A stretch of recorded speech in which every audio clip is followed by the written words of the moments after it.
gaan Baba Hailey opgespoor word. CJ blameer vir Brenda en Veronique vat dinge in haar eie hande. Dit klink asof die mense omtrent 'n goeie week gaan hê vanaf 23 tot 27 Februarie in Subatskloof. Dis Jock en jy kyk na TV-praatjies. Teken in, drukkie klokkie en kom ons spring sommer dadelik weg. Maandag 23 Februarie 2026. Hailey se doop word 'n nagmerrie en CJ blameer Brenda vir sy dogter se verdwyning. Veronique laat nie gras onder haar voete groei nie. Sy klim Brenda in, totdat Hermine opdaag. Debbie Lee moet toekyk hoe Choppy vir Veronique troos en Esther hou niks terug teenoor CJ nie. Joyce is besig om na Brenda om te sien wanneer sy 'n aardskikkende oproep kry. En dan kom sy tot die verkeerde gevolgtrekking dat Elroy agter alles sit. Dinsdag 24 Februarie 2026. Veronique is oortuig dat Elroy die man agter Hailey se verdwyning is en beraam 'n plan om hom te lok met Brenda se hulp. CJ is so woedend vir Brenda dat hy nie met haar kan praat nie en hou wag by die kerk. Jan hoor wat die toekoms vir Lida inhou en wat van hom verwag word.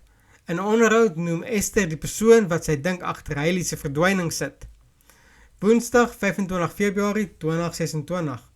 Die Maree familie moet Esther en Sabrine in die oog kyk, maar die hoofhek rapporteer dat daar betogers is. CJ maak vinnig 'n plan met die ongewenste massa mense. Junior maak bekend dat daar 'n groot bedrag geld is vir enige inligting wat Hailey veilig sal huis toe bring. Veronique martel Elroy en die brein agter alles word ontbloot as Christentia se baas. Jan vertel Amelia sy waarheid en Amelia probeer Australië as oplossing verkoop. Gershwin herwin bewussyn en Joyce gaan teen Veronique se wil. Donderdag 26 Februarie 2026. Veronique is geskok wanneer die teddybeer met haar begin praat. Jan vertel Lida die hele waarheid, maar sy smeek hom nog steeds om by haar te bly. Warren maak 'n aankondiging wat die werkers woedend maak en Choppy is weer eens baie kwaad vir Hermine. 'n Onlangse waarheid word weer verduidelik sodat die regte waarheid 'n feit kan word. Vrydag 27 Februarie 2026.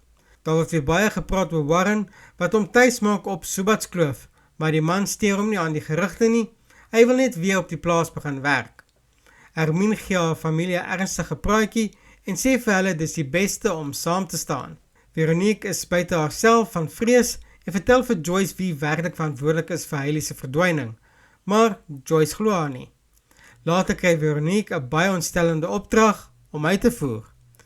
Moenie vergeet om die video te like as jy daarvan gehou het nie en deel jou gedagtes in die kommentaar. Dit was jou Kellers van Geheime voorskrif vir 23 tot 27 Februarie 2026.